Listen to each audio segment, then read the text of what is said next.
Hello everyone, good morning. আৰু এতিয়া ৰাতিপুৱা 5টা বাজিছে আৰু মোৰ নতুন এটা ব্লগলৈ আপোনালোকক স্বাগতম জনাইছোঁ। আশা কৰিছোঁ আপোনালোকৰ সকলোৰে ভাল আৰু আজি বতৰটো অলপমান গুমা নিচিনা হৈ আছে। ৰাতিটো বৰষুণ দিছিলে আৰু আপোনালোকৰ তাত বাৰু বৰষুণ দিছিলে নাই জনাবচোন।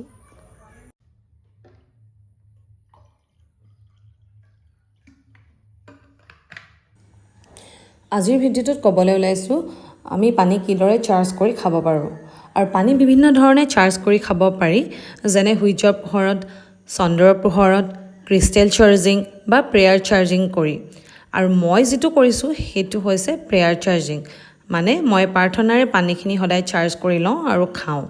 পানী খাওঁতে আমি আচলতে সদায় বহি খাবলৈ চেষ্টা কৰিব লাগে আৰু পানী সদায় ভাল কিছুমান থট দি খাব লাগে। আৰু পানীৰ গ্লাছটো আমি দুখন হাতেৰে মই এনেদৰে ধৰি লওঁ আৰু চকুকেইটা বন্ধ কৰি কিছুমান পজিটিভ এফাৰ্মেশ্যনছ ভাবি পানীখিনি চাৰ্জ কৰি লওঁ। আপোনালোকে যিখিনি মনৰ ইচ্ছা আছে আপোনালোকৰ সেইখিনি অলৰেডি হৈ আছে যেন আপোনালোকৰ জীৱনত, তেনেদৰে পানীখিনি দুখন হাতেৰে ধৰি পানীখিনিত কৈ যাব লাগে, যেনে আপোনাৰ I am abundant, I am a money magnet. Money comes to me easily and effortlessly. I am happy. I am beautiful. I am young. I love myself. তেনেকুৱা ধৰণৰ পজিটিভ এফাৰ্মেশ্যনছ কিছুমান দি আপোনালোকে পানীখিনি খাবলৈ চেষ্টা কৰিবচোন। আপোনালোকৰ মনটোও ভাল লাগিব আৰু পানীয়ে যিখিনি আমি কওঁ সেইখিনি পানীয়ে আচলতে পানী মেমৰি থাকে বুলি কয়। পানীখিনি সংগ্ৰহ কৰে আৰু পানীখিনি যেতিয়া আমি খাওঁ তেতিয়া আমাৰ দেহলৈ সেই যিখিনি আমাৰ মনৰ ভাৱ সেইখিনি যায় বুলি কয়। আৰু মই এনেদৰে মই সদায় চেষ্টা কৰোঁ যাতে এনেদৰে ৰাতিপুৱা অন্ততঃ গ্লাছটো খাব পাৰোঁ। এই পানীৰ বটলটো দেখিছে, এইটো মোৰ পানীৰ বটল হয়, এইটোৰ পৰা বেলেগে কোনেও নাখায়। আৰু ইয়াতে দেখিছে কিছুমান বগা টেপ লগোৱা আছে, তাতে মনৰ মোৰ যিখিনি ইচ্ছা, যিখিনি মই হোৱাটো মই মোৰ জীৱনত বিচাৰোঁ সেইখিনি মই লিখি থৈছোঁ যেন মোৰ জীৱনত হৈ আছে। আৰু এনেকৈ আপোনালোকেও নিজৰ বটলটো কৰি ল'ব পাৰে। আৰু এইটো মোৰ অলপ পুৰণি বটল, সেইকাৰণে দেখিছে বগা ৰংটো অলপ বেলেগ হৈ গৈছে। ৰাতিপুৱা স্কুল থাকিলে এইখিনি মই যত্ন ল'বলৈ সময় নাপাওঁ আৰু যিহেতু ৰাতিপুৱা অকণমানিকেইটাৰ লগত লাগি থাকোঁতে যথেষ্ট সময় মোৰ পাৰ হয়। আৰু এইখিনিয়ে ইমান ধুনীয়াকৈ ফুলিছে বৰষুণৰ পানী পাই। আৰু আজি ভাবিছোঁ ৰাতিপুৱাৰ সময়খিনি এই ফুলখিনিকে দিওঁ, অকণমান চাফা কৰোঁ। গোটেইখনখিনি কৰিবলৈ আচলতে মোৰ সময় নহ'বগৈ, কিন্তু যিমানখিনি পাৰোঁ আজি কৰিম বুলি ভাবিছোঁ। আজি বাৰাণ্ডাখনকে কৰিম, বাকীখিনি কাইলৈ কৰিম বুলি ভাবিছোঁ। আৰু এতিয়া মই এইখিনি চাফা কৰিব লৈছোঁ। এইখিনি আচলতে চাফা কৰিবলৈ কি, এই টাবখিনি উঠাই অলপকৈ কৰিবলৈ যথেষ্ট কঁকালত ধৰে আচলতে। লগ এটা হ'লে ভাল। এই কৰি থকাৰ মাজতে এবি আকৌ কিবা এটা সুধিবলৈ আহিছে। আচলতে এনেকৈয়ে মই কামো কৰিবলগীয়া হয় যিহেতু হেল্পাৰ নাই, আৰু লগতে ল'ৰা ছোৱালী পঢ়াবও লগা হয়। আৰু ভালেই লাগে দিয়কচোন, দিনটো সময়টো ধুনীয়াকৈ পাৰ হৈ যায়। আৰু এতিয়া পঢ়ি আছে, কিন্তু অলপ দেৰি পিছত মই তাক মাতিছোঁ মোক অকণমান সহায় কৰি দিবা। আৰু পাহিও এফালে ভিতৰত পঢ়ি আছে। তাই তাই নিজেই পঢ়ে। এবি অলপমান এতিয়া ডাঙৰ হৈছে, হেল্পৰ প্ৰয়োজন হয়। সেইফালে এতিয়া এবিও আহিছে মাকক হেল্প কৰিবলৈ। আৰু এইফালে সি এতিয়া মোক পানী আনি দিছে, যথেষ্ট মোক সহায় কৰি দিয়ে আৰু ফুলখিনিও আঁতৰাই দিছে। আৰু পানী মাৰি দিলে আচলতে সদায় এনেকৈ পানী মাৰি চাফা কৰিবলৈ মোৰ সময় নহয়, কিন্তু আজি সুবিধা পাওঁতেই পূৰা পানী মাৰি চাফা কৰি লৈছোঁ। আৰু এবিয়ে যথেষ্ট সময় মোক লাগিও দিলে। আৰু এতিয়া মোৰ অন্ততঃ বাৰাণ্ডাখন যথেষ্ট চাফা হ'ল আৰু চিজিল লাগি গ'ল। আৰু ওলাওঁতে সোমাওঁতে যেতিয়া মুখৰ ভাল ধুনীয়া চাফা হৈ থাকে তেতিয়া ভাল লাগে। এইফালৰখিনি কাইলৈ চাফা কৰিম বুলি ভাবিছোঁ। আৰু এতিয়া মই কিচেনলৈ আহিছোঁ। কিচেনলৈ আহি এতিয়া মই ভাবিছোঁ আজি যিহেতু স্কুল থাকিলে লুচি, ঘুগুনি তেনেকুৱা টাইপৰ বস্তুবিলাক অকল আমি দেওবাৰহে খাব পাওঁ, নহ'লে খাবলৈ সময়ে নহয়চোন। ৰাতিপুৱাই ভাত অলপমান বনাই দিওঁ আৰু লগতে দাইল বা কিবা চব্জি বনাওঁ, তেনেকৈয়ে খাই যোৱা হয়।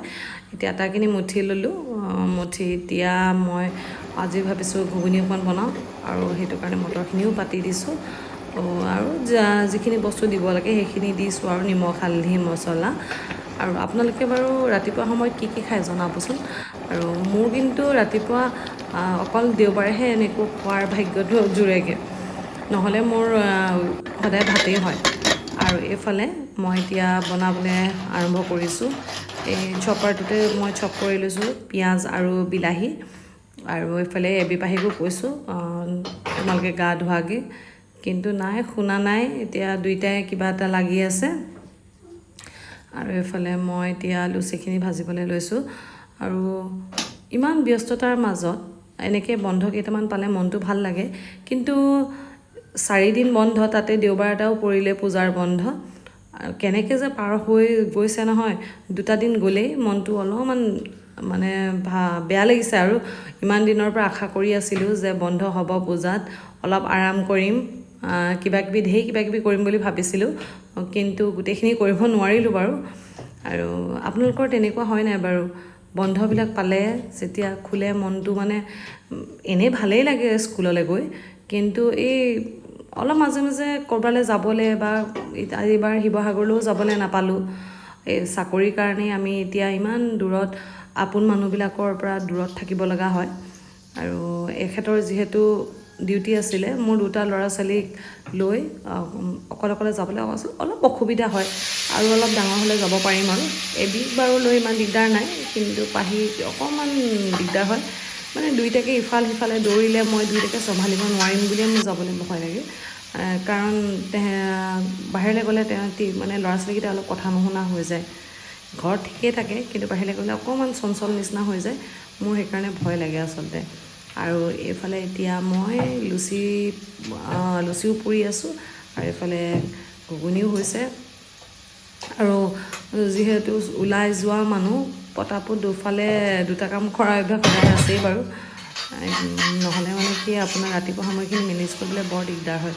হাউচ হেল্পাৰ এগৰাকী বিচাৰি আছোঁ কিন্তু কি সদায় কিবা এটা মিলাগে নাই আচলতে নিজে কৰিবলগীয়া আছে কাৰণে বিচাৰিয়ে নাপাওঁ নেকি আৰু এতিয়া ভাবিছোঁ চাহ অকণকে বনাই দিলোঁ গাখীৰ চাহ এই চাহৰ নিচাটো যে মই কেনেকৈ নোৱাৰিছোঁ আৰু কোনে কোনে মোৰ নিচিনাকৈ এনেকৈ আদা সৰহকৈ ৰুকি দি গাখীৰ চাহকণ খাই ভাল পায় বাৰু মই যে খাই ইমান গাখীৰ চাহখন নহ'লে একাপ হ'লেও হয় যদি চেনি গাখীৰ চাহপাত চব জোখত হয় দিনটোত একাপ হ'লেও মানে মোৰ মনটো মানে ভৰি যায় কিন্তু ভাল চাহকাপ ভাল নহ'লে মনটো কিবা এটা দিনটো কিবা আধৰুৱা লাগি থাকে আৰু এইফালে মই চাহকাপ বাকি লৈছোঁ এতিয়া আমি আৰু লুচি আৰু ঘুগুনিৰ লগত মোৰ বিশেষকৈ কণী অমলেট এটা আৰু এনেকৈ গাখীৰ চাহ একাপ লৈ খাই ভাল লাগে কিন্তু আজি কণী অমলেট নাই বনোৱা বাৰু বনাওঁ বুলিলে বনাব পাৰিলোঁহেঁতেন কিন্তু ভাবিলোঁ ইমানখিনি হৈছে এইখিনিকে খাব পাৰিম নে আৰু এইফালে কল এটা লৈ লৈছোঁ আৰু বহিয়ে এবিপাহীহঁতৰ লগতে কথা পাতি খাই আছোঁ পাহিয়ে তাই একদম মনত যিমান প্ৰশ্ন আছে চব এফালৰ পৰা সুধি গৈছে এফালে হেবিও কিবাকিবি মোক কৈ আছে আৰু এনেকৈ খোৱাৰ সময় 2টা এটা কথা পাতি ভাল লাগে অকণমানিকেইটাও তেহেঁতৰ কিবাকিবি ক'বলগীয়া থাকিলে খোৱাৰ সময়ত কয় আচলতে আগতে আমাৰ দিনত আমি যেতিয়া সৰু আছিলোঁ তেতিয়া আকৌ মাহঁতে আমাক খোৱাৰ সময়ত কথা পাতিবলৈ নিদিছিলে কিন্তু আমাৰ ডাইনিং টেবুলত বহিলেনো আপোনাৰ 1-2টা কথা নপতাকৈ থাকোঁ কেনেকৈ কথাটো পাতিবই লাগিব আৰু যিহেতু আমি গোটেই 3টাই দিনটোলৈ ওলাই যাওঁ সেইখিনি সময়ে পাওঁ মনৰ কথাখিনি পাতিবলৈ আৰু বাকী সময়ছোৱাত স্কুলৰ হোমৱৰ্ক আৰু কিবাকিবি বিভিন্ন ধৰণৰ এক্সট্ৰা কাৰিকুলাৰ এক্টিভিটিবিলাকৰ যিবিলাক প্ৰেক্টিছ কৰিবলৈ থাকে সেইবিলাক কৰা তেনেকৈ আমি আচলতে ব্যস্ত হৈ থাকিব লগা হয় দিনটো আৰু পাহিৰ প্ৰশ্ন ঢেৰ আপুনি উত্তৰ দিওঁতে আপোনাৰ ভাগৰি যাবগৈ দিনটোত মানে কিমান প্ৰশ্ন সুধিব তাই ঠিকনা নাই আৰু পিছে গাইজ ইমানতে আজি ব্লগটো সামৰিছোঁ ব্লগবোৰ চাব মৰম দিব আৰু আজিলৈ আহিছোঁ বাই বাই